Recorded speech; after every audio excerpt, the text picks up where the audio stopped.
Witch here, keeping you on the edge of technology. And today we've got a product here that we're going to take a look at. This is the RunCam Swift. So this is an FPV camera used to be on generally an FPV quadcopter. So this thing doesn't actually record video, but it sends an analog signal that can be transmitted through a FPV transmitter. So if we pull it out here, we will see just how tiny it is. It's a nice bright orange color. These are some mounting brackets. I really like how RunCam provides you with a ton of different methods of mounting this on your quadcopter.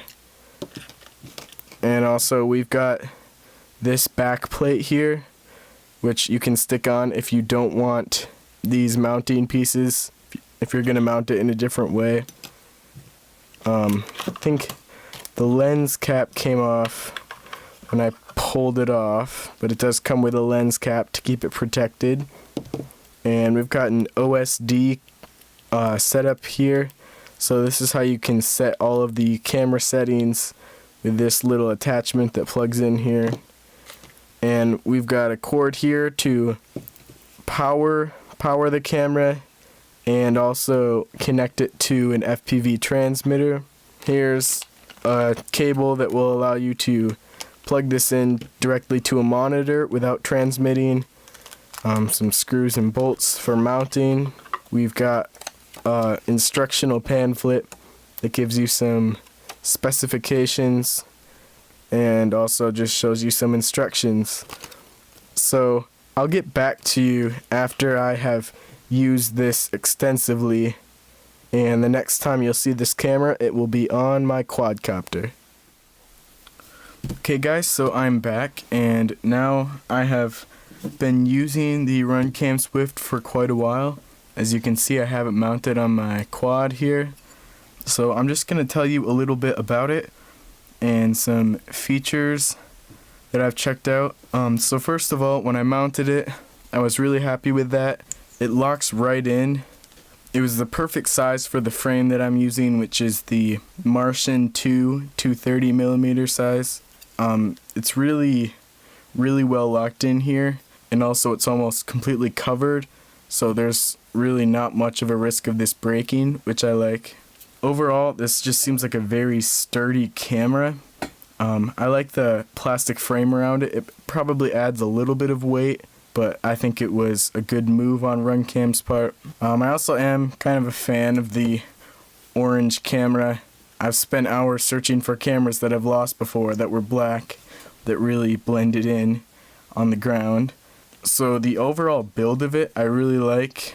I also like how big this lens is. It's quite a bit bigger than the lens on other cameras that I've used. So now let's get to camera performance. So I did a few quick flights. It's the middle of the winter right now, so it's kind of tough, and if you crash, then it gives you a lot of problems. But overall, I was quite happy with how this camera did. I think the image quality is obviously, it's not the most amazing thing in the world, but it's what you would expect from an FPV camera, is what I would say. The colors are pretty good and pretty accurate, especially compared to other cameras that I've used. And the latency is great with this. There just isn't any. The signal that you're getting is just about exactly what your quad is seeing, which I really like. Low light performance on this was amazing. I didn't fly in this light, but I just took the quad out and I walked around outside, and this is in complete darkness. Absolutely no sun in the sky, and that's what the camera was able to pick up. So I think you seriously could fly in complete darkness with the amount that you can see, especially with the snow there. It probably wouldn't be quite as bright if there was grass on the ground. This thing, it does a good job of switching to black and white when it's dark, and that allows it to really pick up everything, even when there's only a little bit of light. Also on this, I showed in the unboxing, it comes with a cable to set up and use the OSD. This lets you use a lot of different settings, all sorts of contrast and brightness and different camera settings that you would want. I didn't mess around with it too much. All the videos that you saw of flight, those were just off of the default. So it does look very good just off of the default, and I don't think you need to change the settings, but if you want to, there are a ton of different settings that you can work with. One other thing to mention, like I said, this has a nice big lens on the front.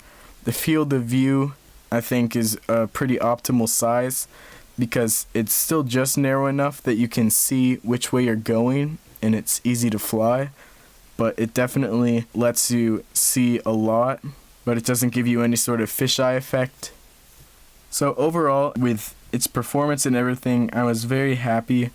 I like all the different ways to mount the camera that they provide you with, and I think this is quite durable and well built, and the video performance was everything that I was looking for. So it's definitely a big upgrade over the camera that I was last using. It sold on Amazon for $35.99, so definitely a good price. So the RunCam Swift is definitely a camera that you want to consider when shopping for a new FPV camera. Thanks for watching. Don't forget to like and subscribe, and most importantly, have a great day.